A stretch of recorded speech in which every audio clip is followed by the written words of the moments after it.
Bonjour à tous, ici Mookie. Bienvenue dans cette vidéo de Get Ready With Me. J'avais l'intention ce mois-ci de faire comme d'habitude une vidéo de danse, sauf que je me suis rendu compte que plus le temps avançait et moins j'avais d'idées et plus j'étais stressée. J'ai combien de chorégraphies à apprendre? J'en ai 6. 6 sur le feu. Alors je me suis dit que pour le mois d'août, j'allais faire quelque chose d'un peu différent qui allait m'enlever du stress. Je vais faire une update sur Mookie Bollywood pour l'été, pour les mois qui s'en viennent. Donc juste une petite mise à jour puisque ça fait un bon moment qu'on ne s'est pas parlé.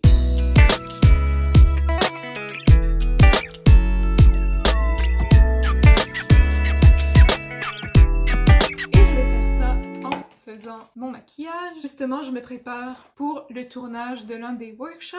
J'ai participé au workshop de Digital Dance World, Digital Dance Collective. Digital Dance, je suis toujours en train de dire World, Digital Dance Collective, des événements qui ont eu lieu au début de l'été. Et là, tous les workshops ont été donnés et j'ai l'opportunité de recréer ces workshops. C'est ce que je vais faire cet après-midi. J'avais pas l'intention de me maquiller, mais j'ai eu une mauvaise nuit, donc je vais au moins mettre un peu de maquillage pour avoir l'air vivante. Et j'ai pas l'intention de faire mes yeux parce que de toute façon, pendant la chorégraphie, je porterai mes lunettes de soleil préférées. Vous pourrez voir le résultat sur mon compte Instagram, à Mookie Bollywood, en un mot, tout en minuscule. Si vous voulez me suivre, de toute façon, tous mes liens sont dans la description de la vidéo.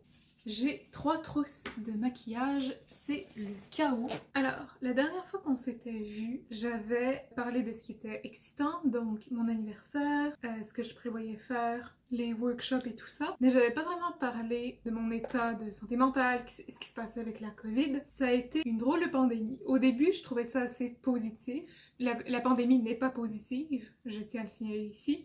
Il y a eu beaucoup de morts, il y a eu beaucoup de cas, les gens sont très malades, il n'y a pas encore de vaccin, tout le monde est impatient, ce sont des faits. Mais j'ai trouvé que c'était l'opportunité de me concentrer sur mes projets et ça a bien fonctionné. Dans un premier temps, j'ai vraiment pu prendre du temps pour moi et développer des bonnes habitudes de vie. J'ai des petits rituels que je fais à tous les jours. Il y a une espèce de stigma autour des personnes très organisées ou qui aiment s'organiser comme je le fais, qui aiment avoir des to-do lists, mais c'est comme si, parce que je suis organisée, je ne profite pas assez de la vie et que je ne suis pas assez spontanée. C'est faux. Je suis spontanée, avec une touche de prudence, on va dire ça comme ça. Pourquoi je disais ça donc? Ah oui, par rapport aux rituels. Le secret avec les rituels et avec les habitudes de vie, c'est que je fais la même chose à tous les jours, mais pas dans le même ordre et pas avec les mêmes intentions. Donc j'ai des rituels, mais je les fais pas toujours à la même heure carrée. J'ai pas un emploi du temps très rigide, mais c'est quand même des cases que j'ai à cocher, c'est des choses que je dois faire pour mon bien-être personnel, et si ça vous convient pas, ça vous convient pas, c'est tout. J'ai des amis qui ne sont pas organisés ou surorganisés comme je le suis, et ça marche très bien pareil. Donc, c'est ça. Au début, c'était assez positif, mais avec le temps, le high de créativité a commencé à s'estomper. J'ai été léthargique pendant presque tout le mois de mai, pendant 2 semaines, je faisais des siestes à tous les jours. Ça a commencé à affecter mon humeur, pas les siestes en tant que telles, mais j'étais très, j'oserais pas dire paresseuse. J'étais plus dans cette espèce de high de créativité, j'ai des sauts d'humeur. Ça affecte vraiment mon mental et j'ai pas perdu ma job. Je travaille à la maison, je fais du télétravail et ça fait en sorte que je suis un peu moins payée. J'ai encore une source de revenus, mais elle est moins importante que quand je travaillais. Je fais du tutorat à domicile, donc quand je travaillais à domicile, mon revenu était un petit peu plus important que ce que je fais actuellement. Aussi, le mois d'avril a été difficile pour moi, donc je dirais que le high a vraiment été en mars. J'ai vraiment pu profiter de l'occasion pour me concentrer sur moi en mars. Et le reste est venu un petit peu après. Donc, focaliser sur moi, vraiment découvrir ce que je veux faire dans la vie. Pas découvrir, mais implanter ça. Décider ce que je veux absolument dans ma vie et ce que je ne veux pas ou ce que je ne veux plus, qui est très bon pour ma santé mentale, physique, psychologique. J'ai pris le temps de réfléchir à mes projets, c'est ça, réfléchir à mes opportunités de carrière. Je suis en train de lire un très bon livre qui déconstruit les mythes autour du 40 heures semaine et il faut absolument que tu fasses du 9 à 5 dans un bureau. L'art, c'est juste un side project, c'est quelque chose que tu fais la fin de semaine. C'est pas une vraie opportunité de carrière par rapport à quelqu'un qui travaille dans un bureau. Donc ça déconstruit tous ces mythes-là. et ça m'encourage beaucoup à emprunter la voie que je veux emprunter. Oups! Ne me lynchez pas à cause de mes skills douteux de maquillage. Blend, blend, blend, j'ai l'air vivant. Yeah. Et ce qui m'amène à mon point suivant, je vous promets que cette vidéo a un but. J'ai créé une nouvelle chaîne YouTube, c'est une chaîne Booktube qui parle de livres, ça s'appelle Bookie Covers. La première vidéo n'est pas encore en ligne, elle sera en ligne le 6 septembre officiellement. Qu'est-ce que ça va changer pour Mookie Bollywood? Absolument rien. Bookie Covers sera une chaîne relax, donc 2 ou 3 vidéos par mois. Si vous ne le saviez pas, je suis littéraire de formation, je suis bachelière en littérature, donc il est temps que j'exploite ma formation et que je rejoigne une communauté que je voulais rejoindre depuis un bon bout de temps. Et Bookie Covers fait en sorte que j'ai plus d'idées pour Mookie Bollywood. Je les vois vraiment comme 2 projets séparés, alors j'ai pas besoin de mettre tout mon poids créatif sur Mookie Bollywood. Je peux me concentrer sur 2 projets distincts et l'un n'influence pas vraiment l'autre. Et où est-ce que j'allais avec tout ça? C'est ça, j'ai même plus d'idées pour Mookie Bollywood. J'ai un super projet pour octobre qui, j'espère, vous plaira beaucoup. J'investis plus dans des formations, j'investis plus dans des costumes. Ça a été un été très stimulant. Le début a été rough, mais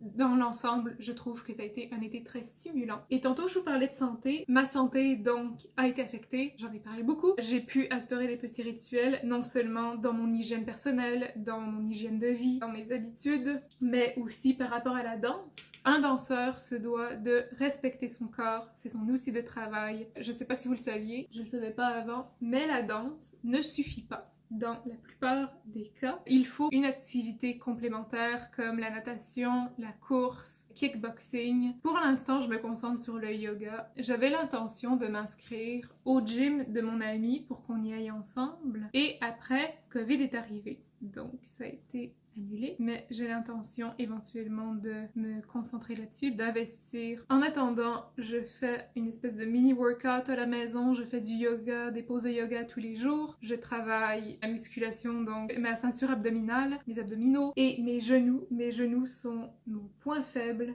dans la danse, donc j'essaie de les renforcer, de renforcer les muscles de mes jambes.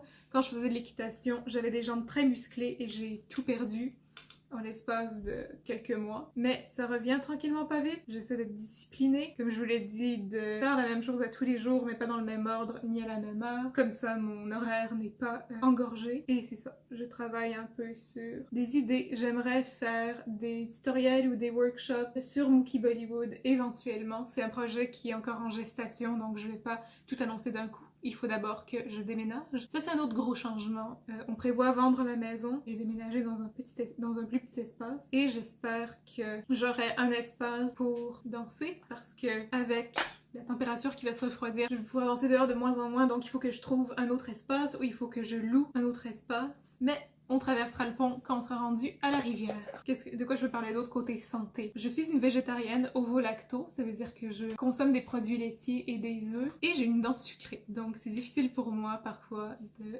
résister au dessert, mais j'essaie de surveiller mon alimentation, de bien manger, tout ça. Quand je remarque que je mange trop de féculents, j'ajoute un side de légumes à côté, je mange des fruits, je cuisine à la maison. La chose la plus importante que je peux retirer de tout ça, à part de bien m'occuper de moi et de ne pas tout miser sur ma santé et de ne pas mettre ma santé en priorité, c'est que j'ai toujours été une personne qui va pousser ses limites au maximum, parfois jusqu'à ce qu'il soit trop tard.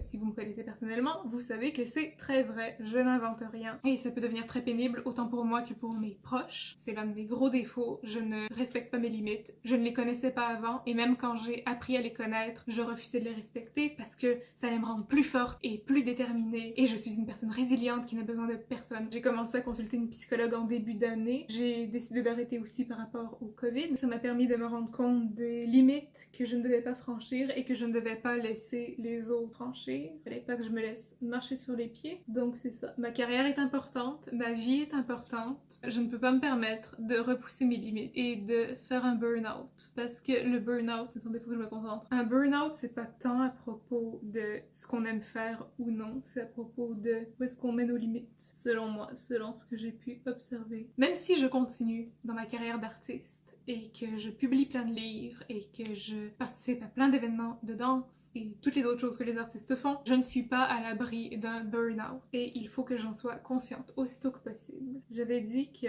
je ferais pas mes yeux et finalement je les ai faits parce que je ne m'écoute jamais. Et voilà, merci d'être venu à mon TED Talk.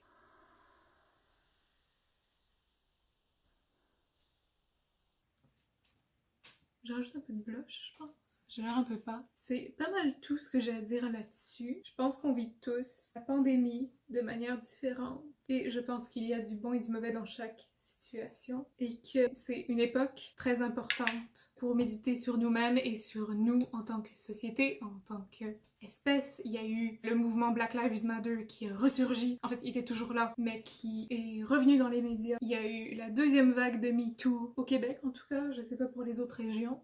J'espère juste que quand on va ressortir de cette pandémie-là, quand on sera de l'autre côté de la barrière, et parce que je suis très optimiste dans la vie, je pense, j'espère, je crois que nous allons tous en ressortir des meilleures personnes, plus prudentes, plus humaines, plus empathiques. Et c'était my 2 cents. Je vous remercie d'avoir écouté ce Get Ready With Me.